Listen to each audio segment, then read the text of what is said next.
இன்றைய தேவ வார்த்தை, ஒரு நன்மையும் குறைவுபடாது. வாங்கள் தேவனுடைய வார்த்தையை விசுவாசத்துடன் நாம் கேட்போம். சிங்கக்குட்டிகள் தாழ்ச்சி அடைந்து பட்டினியாயிருக்கும், கர்த்தரை தேடுகிறவர்களுக்கோ ஒரு நன்மையும் குறைவுபடாது. சங்கீதம் 34:10.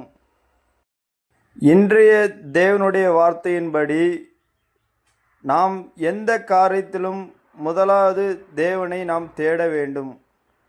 முதலாவது நாம் தேவனை தேடும்போது ஒரு நன்மை நமக்கு குறைபடாது. விசுவாசிக்கிற பிள்ளைகள் லைக் பண்ணுங்கள், கமெண்ட் பண்ணுங்கள், சப்ஸ்கிரைப் பண்ணுங்கள். தேவன் உங்கள் வாழ்க்கையில் ஒரு நன்மையும் குறைவுபடாது என்று சொல்கிறார். விசுவாசிங்கள். விசுவாசிக்கிறவர்களுக்கு அது அப்படியே ஆகும் என்று நம்புங்கள்.